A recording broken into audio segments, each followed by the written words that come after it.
ಭಗವಾನೇಕ ಆಸೇದಮಗ್ರ ಆತ್ಮಾತ್ಮನಾಂ ವಿಭುಃ ಆತ್ಮೇಚ್ಛಾನುಗತೋ ಹ್ಯಾತ್ಮ ನಾನಾಶಕ್ತ್ಯುಪಲಕ್ಷಿತಃ.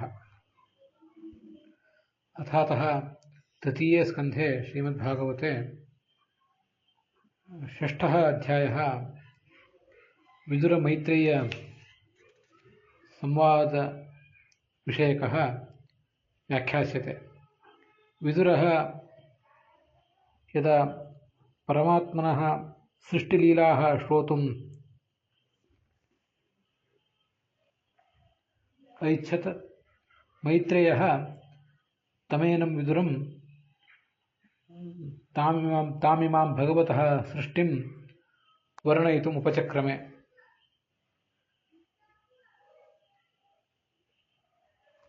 इदमग्रे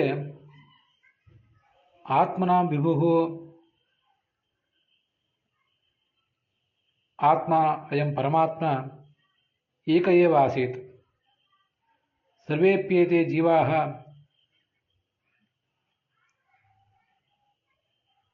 परमात्मनः तस्य इच्छाम् अनुगताः एव. सोऽपि नानाशक्तिभिरुपलक्षितः. ಭಾಗವತದ 3ನೇ ಸ್ಕಂದದ 6ನೇ ಅಧ್ಯಾಯ ಇವತ್ತು ಪ್ರಾರಂಭ ಕಾಣಬೇಕು. ಮೈತ್ರೇಯರು ವಿದುರನಿಗೆ ಪರಮಾತ್ಮನ ಸೃಷ್ಟಿ ಲೀಲೆಯನ್ನು ವರ್ಣಿಸಲಿಕ್ಕೆ ತೊಡಗಿದ್ದಾರೆ. ಈ ಸೃಷ್ಟಿಗೆ ಮೊದಲು ಸಂಹಾರ ಮೂರ್ತಿಯಾದ ಭಗವಂತ ಒಬ್ಬನೇ ಇದ್ದ. ಈ ಹಿಂದೆ ಆದಂತಹ ಸೃಷ್ಟಿಯನ್ನು ಅವನು ಸಂಹರಿಸಿ ಈಗ ತಾನೊಬ್ಬನೇ ಇದ್ದ. ಜೀವಾತ್ಮರು ಇರಲಿಲ್ಲ ಅಂತಲ್ಲ, ಲಕ್ಷ್ಮಿ ಇರಲಿಲ್ಲ ಅಂತಲ್ಲ, ಆದರೆ ಅವರೆಲ್ಲರೂ ಆತನ ವಶದಲ್ಲಿದ್ದರಾದ್ದರಿಂದ ಎಂದಿಗೂ ಆತನ ವಶರೇ ಅವರು. ಆದ್ದರಿಂದ ಅವರು ಅಸ್ವತಂತ್ರರಾದ್ದರಿಂದ ಅವರು ಇದ್ದೂ ಇಲ್ಲದಂತೆ. ಎಲ್ಲರೂ ಅವನ ಇಚ್ಛೆಯನ್ನೇ ಹೊಂದಿಕೊಂಡಿರುವವರು. ಎಲ್ಲ ಜೀವರ ಅಧಿಪತಿ ಆತ. ಸೃಷ್ಟಿಗೆ ಬೇಕಾದ ಎಲ್ಲ ಸಾಧನ ಸಾಮಗ್ರಿಗಳ ಮೇಲಿನ ಹಿಡಿತವೂ ಒಡೆತನವೂ ಅವನದೇ. ಇದು ಆ ಮೊದಲನೇ ಶ್ಲೋಕ. ಅದಕ್ಕೆ ಭಾಗವತ ತಾತ್ಪರ್ಯ ಇದೆ. ಆತ್ಮನಾಂ ವಿಭು ಜೀವಾಧಿಪತಿ ಅಂತ. ಹಾಗೆ ಇದಕ್ಕೆ ವಿಜಯಧ್ವಜರು, ಯಾದವಾರ್ಯರು ಮೊದಲಾದವರು ಏನು ವ್ಯಾಖ್ಯಾನ ಮಾಡಿದ್ದಾರೆ ಅಂತ ಅನ್ನೋದನ್ನು ಈ ಮುಂದೆ ನೋಡೋಣ.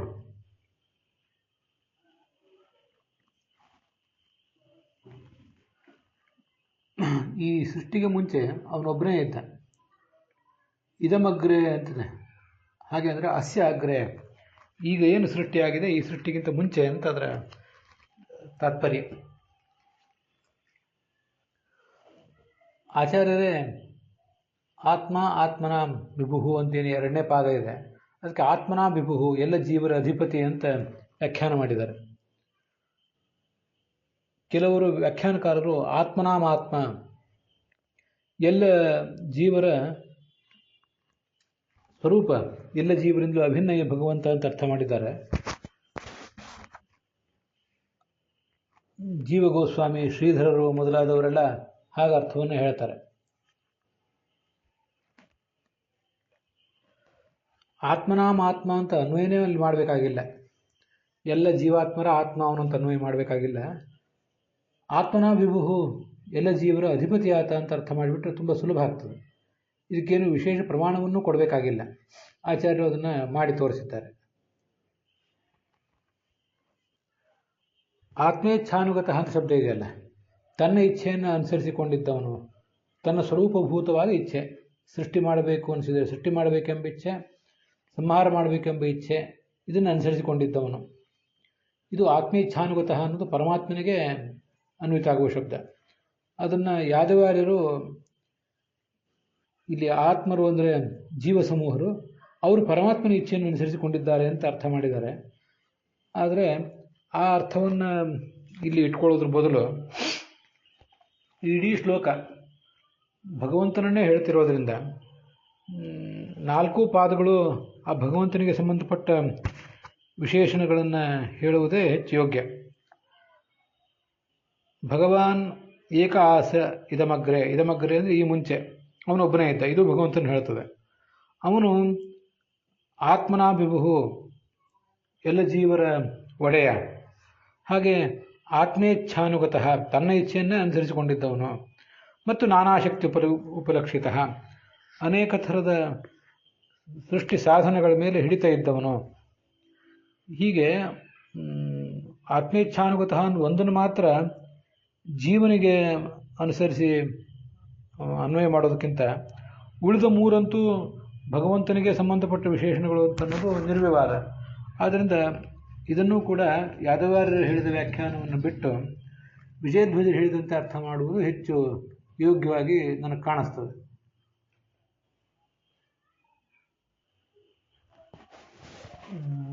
ನಾನಾ ಶಕ್ತ್ಯುಪಬೃಂಹಿತ ನಾನಾ ಮತ್ಯುಪಲುಕ್ಷಿತ ಅಂತ ಎರಡು ಪಾಠ ವಿಜಯಧ್ವಜರು ತೋರಿಸ್ತಾರೆ. ಅಲ್ಲಿ ನಾನಾ ಶಕ್ತಿ ಉಪಲಕ್ಷಿತ ಅಂದರೆ ನಾನಾ ಥರದ ಸಾಧನಗಳನ್ನು ತನ್ನ ಹಿಡಿತದಲ್ಲಿ ಇಟ್ಕೊಂಡವನು ಅಂತ ಅರ್ಥ. ನಾನಾ ಮತಿ ಅಂತ ಒಂದು ವೇಳೆ ಪಾಠ ಇದ್ದರೆ ಆವಾಗ ಶ್ರುತಿ ತಾತ್ಪರ್ಯಾರ್ಥ ಅಜ್ಞಾನಿ ನಾನಾವಾದಿ ಮತೋಪಲಕ್ಷಿತ ಇತ್ಯರ್ಥ. ವೇದಾದಿಶಾಸ್ತ್ರಗಳ ಸರಿಯಾದ ತಾತ್ಪರ್ಯವನ್ನರಿಯದ ನಾನಾ ಥರದ ವಾದಿಗಳ ಅಭಿಪ್ರಾಯಕ್ಕೆ ಇವನು ವಿಷಯನಾದವನು. ಅವು ಕೆಲವು ಸರಿ ಇರಬಹುದು, ಸರಿ ಇಲ್ಲದೇ ಇರಬಹುದು. ಅಂಥ ಎಲ್ಲ ಜ್ಞಾನಗಳಿಗೆ ಇವನು ವಿಷಯನಾದವನು ಅಂತ ಅರ್ಥ.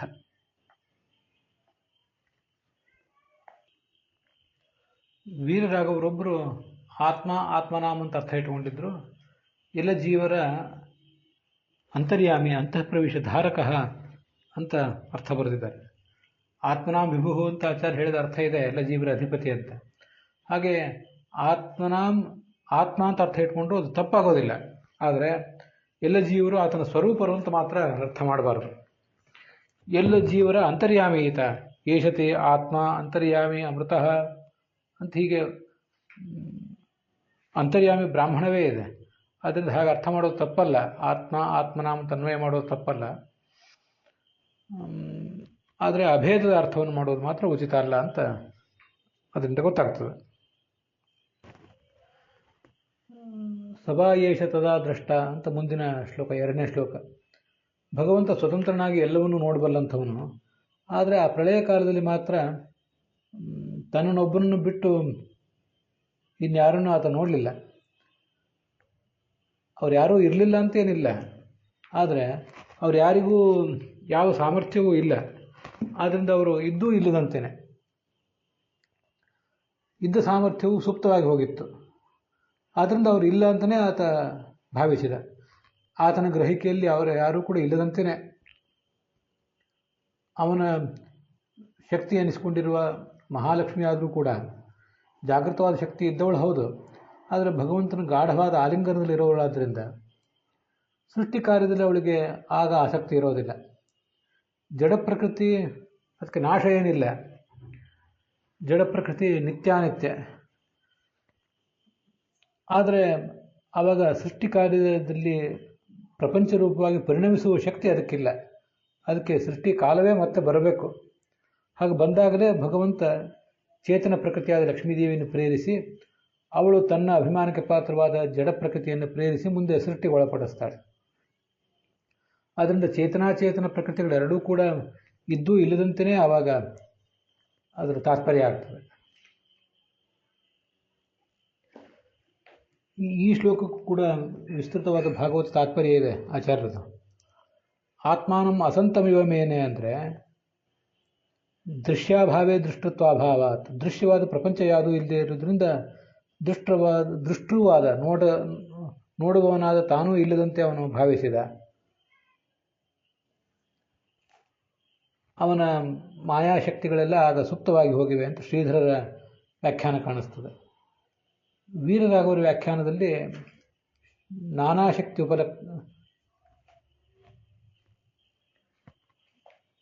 ಸುಪ್ತಶಕ್ತಿ ಅನ್ನೋ ಮಾತಿಗೆ ಲಯಕಾಲದಲ್ಲಿ ಆ ಪರಮಾತ್ಮನ ಶಕ್ತಿ ಅಂದರೆ ಈ ಚೇತನಾತ್ಮಕ ಪ್ರಪಂಚ ಅದೆಲ್ಲವೂ ಲಯಕಾಲದಲ್ಲಿ ಸುಪ್ತ ಆಗಿತ್ತು. ವಸ್ತುತಃ ಅದೆಲ್ಲ ಭಗವಂತನಿಗೆ ಶರೀರ ಹರಿಸ್ಕೋತದೆ. ಪರಮಾತ್ಮ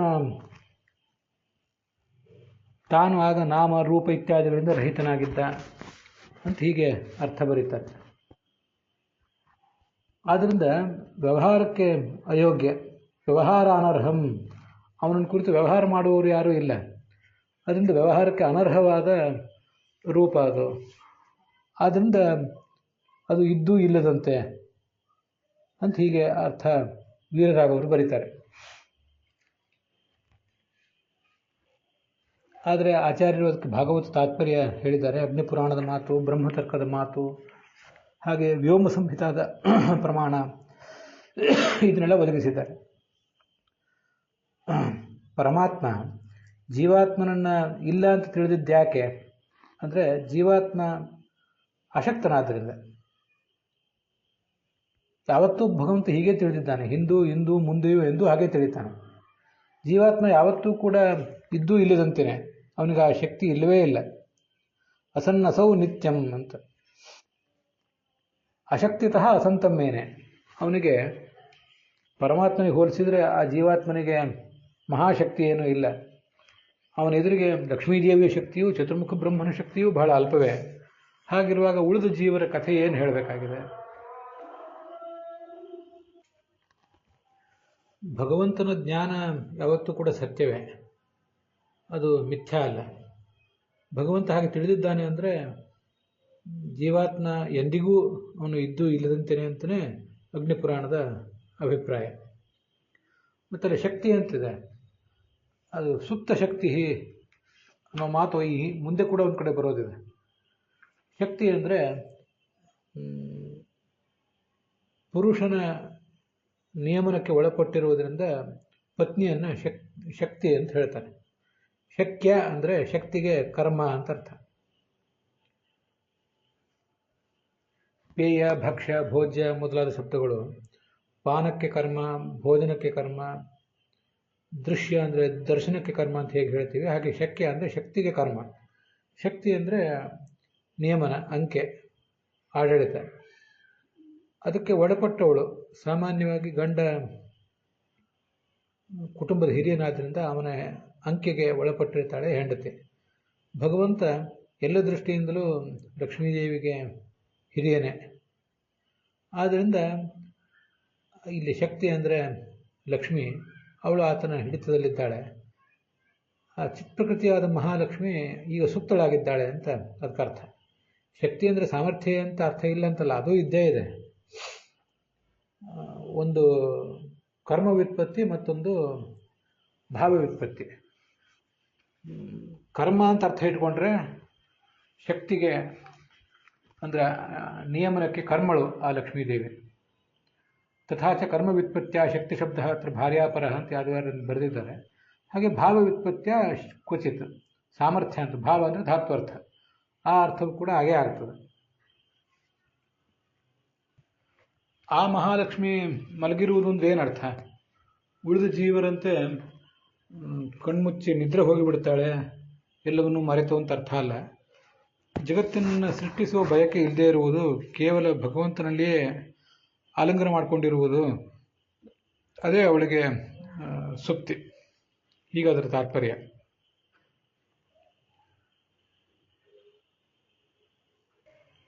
ಜಡ ಪ್ರಕೃತಿ ಸುಪ್ತ ಆಗುವುದು ಅಂದರೆ ಹೇಗೆ? ಕಾರ್ಯರೂಪದಿಂದ ಪರಿಣಾಮ ಹೊಂದದೇ ಇರುವಿಕೆ. ಆಗದು ತನ್ನ ಎಲ್ಲ ಮಹತ್ತತ್ವ ಮೊದಲಾದ ರೂಪಗಳನ್ನು ಕಳೆದುಕೊಂಡು ಕೇವಲ ಪ್ರಕೃತಿಯ ರೂಪದಿಂದ ಇದೆ.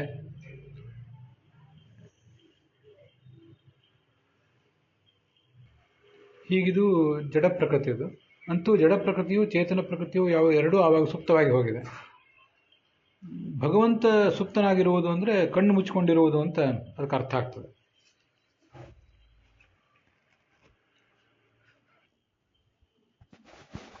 ಈ ಲಕ್ಷ್ಮೀದೇವಿ ಬಗ್ಗೆ ಮುಂದೆ ಮತ್ತೊಂದು ಕಡೆ ಮಾತು ಬರೋದಿದೆ. ಪ್ರಕೃತೆ ಸ್ವಾಪ ಉದ್ದಿಷ್ಟ ಹರ್ಯನ್ಯಸ್ಯ ತ್ವದರ್ಶನಂ ವಿಶೇಷೇಣ ಹರೌ ಚಾಪಿ ರತಿರ್ಜ್ಞಾನಾತ್ಮಿಕಾಯತಃ. ಯಾವತ್ತೂ ಭಗವಂತನಲ್ಲೇ ಆಸಕ್ತಿ ಹೊಂದಿರ್ತಾಳವಳು ಯಾವಾಗಿಂದನೂ.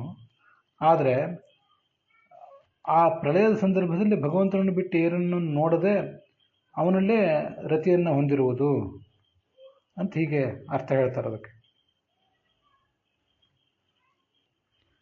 ಭಾಗವತದಲ್ಲಿರುವ ಸುಪ್ತ ದೃಕ್ ಅನ್ನುವ ಶಬ್ದ ಅವನ್ಯಾವತ್ತೂ ಮಲಗದೆ ಎಲ್ಲವನ್ನು ನೋಡ್ತಾನೆ ಇರ್ತಾನೆ ಅಂತ ಅಭಿಪ್ರಾಯವನ್ನು ತಿಳಿಸ್ತದೆ. ಲಕ್ಷ್ಮೀದೇವಿಯು ಎಲ್ಲ ಜ್ಞಾನವನ್ನು ಹೊಂದಿರ್ತಾಳೆ, ಆದರೂ ಬೇರೆ ಯಾವುದನ್ನು ಬಯಸದೆ, ಸೃಷ್ಟಿ ಮಾಡಬೇಕು ಅಂತ ಬಯಸದೆ ಪರಮಾತ್ಮನಲ್ಲೇ ಮಗ್ನಳಾಗಿರ್ತಾಳೆ ಅಂತ ಅದರ ಅರ್ಥ.